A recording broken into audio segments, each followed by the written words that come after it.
c'est la haine parce qu'on nous jette. Malgré tous les efforts qu'on a faits pour que cette usine s'agrandisse, fasse de bénéfices, on nous jette. Je me trouve devant l'usine Audi de Bruxelles, en Belgique. D'ici sortent chaque année plus de 50 000 exemplaires du modèle SUV électrique de la marque allemande. Mais face à une baisse de la demande, la direction du groupe a décidé de cesser la production en février 2025 et de la délocaliser au Mexique. Une situation qui illustre une tendance plus générale de l'économie européenne, la désindustrialisation. Le terme désindustrialisation désigne la réduction de la part de l'industrie dans la création de richesses d'un pays ou d'une région. Au niveau européen, la valeur de l'industrie a baissé de près de 18% entre 1991 et 2023, passant de 28,8% du PIB à 23,7%. Ce phénomène touche l'ensemble des secteurs industriels, comme l'industrie extractive qui puise les matières premières et l'industrie manufacturière qui les transforme en produits finis. La désindustrialisation se traduit souvent par des fermetures d'usines et des licenciements collectifs. Rien que sur les 4 dernières années, plus de 850 000 emplois industriels ont disparu en Europe. Les raisons sont multiples et varient d'un pays à l'autre, mais elles découlent principalement de l'automatisation des tâches et de la délocalisation de la production vers des pays à plus faible coût. À cela s'ajoute la transition vers une économie de services, un pouvoir d'achat en berne, des coûts énergétiques élevés et la concurrence avec des pays comme la Chine ou les États-Unis. Le secteur automobile est particulièrement exposé à ces risques, représentant plus de 10% de la production manufacturière européenne et 13,2 millions d'emplois directs et indirects. Son déclin menace de fragiliser l'ensemble de l'économie européenne.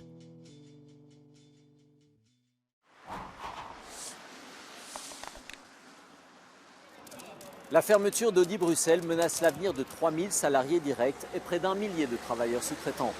De nombreux employés expriment leur déception, voire leur colère envers la direction du groupe Audi, qui a réalisé plus de 6 milliards d'euros de bénéfices en 2023.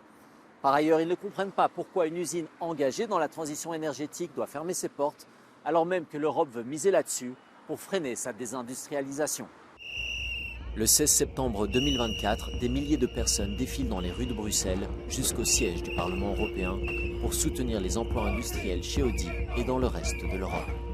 Aujourd'hui, certains sous-traitants et employés d'Audi comme Basile veulent poursuivre la lutte, mais la détermination des premiers jours semble avoir laissé place à une certaine résignation. Ce qui me désole, c'est qu'il y a énormément de personnes qui vont perdre leur travail et malheureusement, on n'est pas beaucoup, comme d'habitude.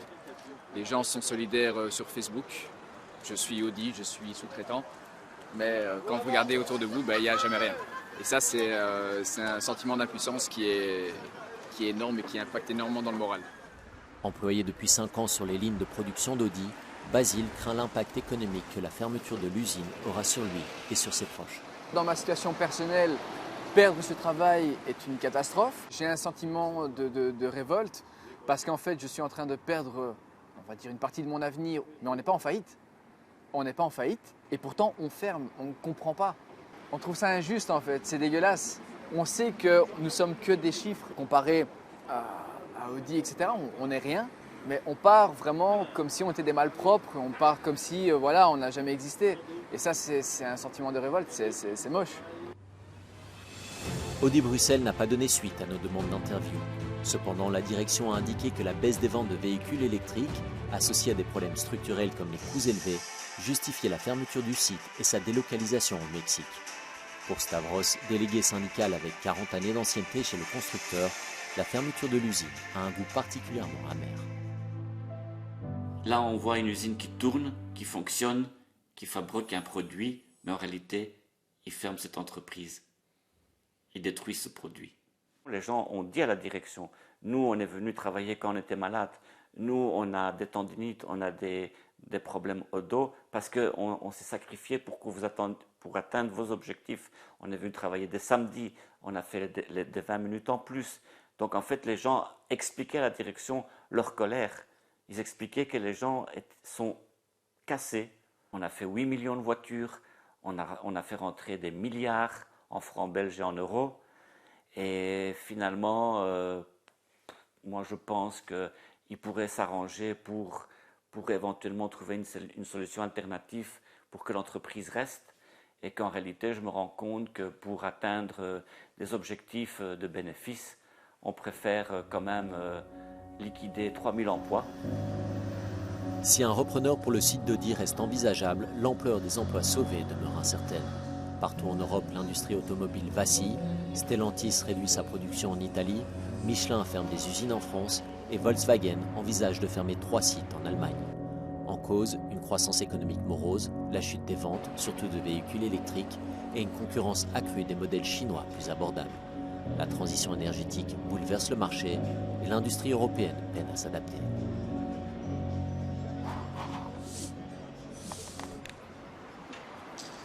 Pour contrer sa désindustrialisation, l'Europe veut développer le potentiel industriel des technologies dites vertes. Mais dans un contexte de forte concurrence mondiale, elle fait face à des adversaires économiques de taille, comme la Chine ou les États-Unis. Relancer l'industrie nécessite par ailleurs des investissements massifs. Comment financer ces projets et avec quels moyens? C'est ce que je vais essayer de comprendre avec un expert en la matière. Bertrand Candelon examine les bouleversements de l'économie mondiale et la guerre commerciale entre grandes puissances. Notamment la décision de la Commission européenne fin octobre d'augmenter fortement les taxes d'importation sur les véhicules électriques chinois. Quelle va être la réaction des entreprises chinoises? Ça va être d'acheter et de s'implanter en Europe de manière à construire des voitures sur le marché européen et ne plus payer ses droits de douane. Mais clairement, qu'est-ce que ça montre? Ça montre qu'on est dans une bataille commerciale, une guerre commerciale entre les différents blocs. États-Unis, Chine et BRICS et Europe.